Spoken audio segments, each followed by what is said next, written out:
ओम श्री शक्ति नमः। ओम श्री शक्ति नमः। ओम श्री शक्ति नमः। ओम श्री शक्ति नमः।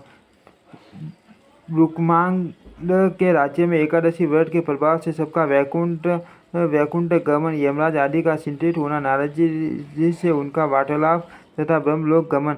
ऋषि बोले, सूर्य हब भगवान विष्णु के आराधना क्रम का विस्तार पूर्वक वर्णन कीजिए, जिससे भगवान संतुष्ट होते और अभीष्ट वस्तु प्रदान करते हैं। भगवान लक्ष्मीपति संपूर्ण जगत के स्वामी है। यह सरासर जगत उन्हीं का स्वरूप है। वे समस्त पाप राशियों का नाश करने वाले भगवान श्री हरि किस क्रम से प्रसन्न होते हैं। चौटी ने कहा, ब्राह्मणों धनी भगवान किसी के भक्ति से ही वश में होते हैं, धन से नहीं। भक्ति भाव से पूजित होने पर श्री विष्णु सब मनोरथ पूर्ण कर देते हैं। अर्थ ब्राह्मणों चक्र सुदर्शनधारी भगवान श्री हरि की सदा भक्ति करने चाहिए। छल से भी पूजन करने पर भगवान जगन्नाथ संपूर्ण कलेशों का नाश कर देते हैं। जैसे प्याला मुनि से जल से तप्त होता, उसी प्रकार उस पूजन से भगवान शीघ्र संतुष्ट होते हैं। ब्राह्मण इस विषय में एक पाप नाशक उपाख्यान सुना जाता है, जिसमें महर्षि गौतम के साथ राजा रुकमाद के स्वाद का वर्णन है। प्राचीन काल में रुकमांगद नाम से प्रसिद्ध एक सार्वभौम राजा हो गए।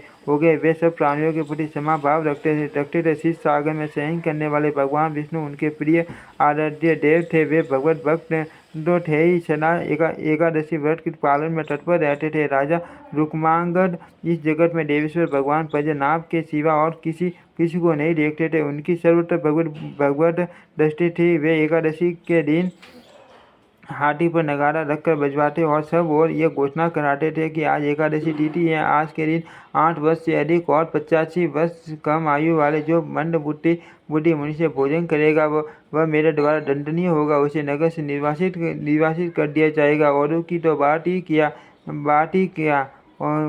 किया पिता, भ्राता, पुत्र, पत्नी और मेरा मित्र ही क्यों न हो, यदि वह एकादशी के दिन भोजन करेगा तो उसे कठोर दंड दिया जाएगा। आज गंगा जी के जल में गोटे लगाओ, श्रेष्ठ ब्राह्मणों को दान दो। देवीश्वर राजा की इस प्रकार घोषणा कराने पर सब लोग एकादशी व्रत करके भगवान विष्णु के लोक में जाने लगे। ब्राह्मणों, इस प्रकार वैकुंठ धाम का मार्ग लोगों से भर गया। उस राजा के राज्य में जो लोग भी मृत्यु को प्राप्त होते थे वे भगवान विष्णु के धाम में चले जाते थे। ब्राह्मण सूर्य नंदन प्रेतराज यम दयनीय स्थिति में पहुंच गए थे। चित्रगुप्त को उस समय लिखने पढ़ने के काम से छुट्टी मिल गई थी। लोगों के पूर्व कर्मों के सारे लेख मिटा दिए गए। मनुष्य अपने धर्म के प्रभाव से क्षण भर में वैकुंठ धाम को चले जाते थे। संपूर्ण नरक शून्य हो गए।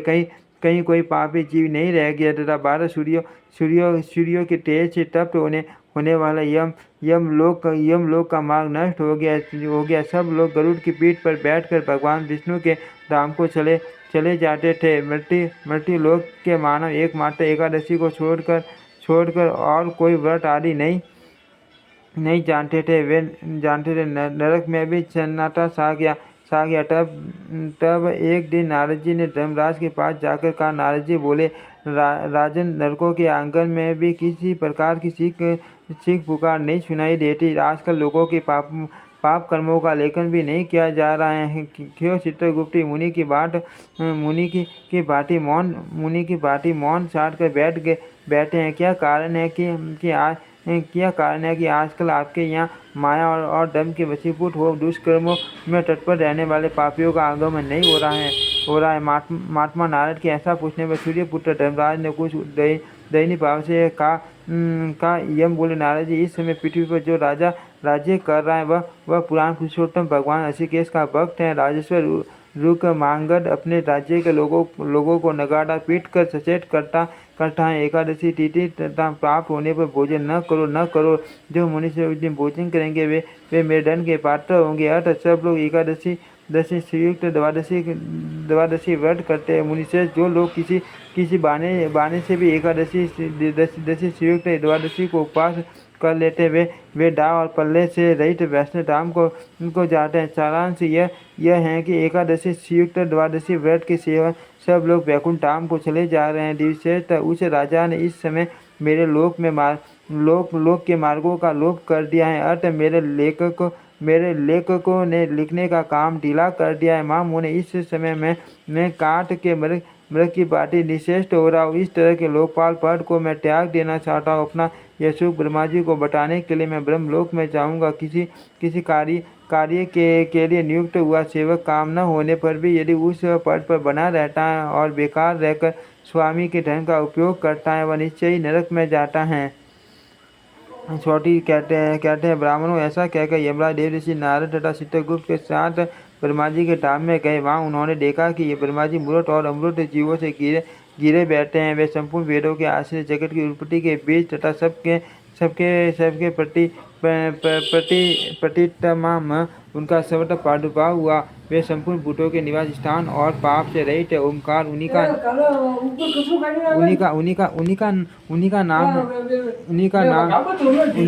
का नाम है। वे पवित्र वस्तुओं के आधार, हंस, विशुद्ध आत्मा और डब, कुशा, कमंडलु आदि चिन्हों से युक्त है। अनेक लोकपाल और दिक्पाल भगवान ब्रह्मा जी की उपासना कर रहे हैं। इतिहास, पुराण और वेद सकाम रूप से उपस्थित हो उनकी सेवा करते हैं।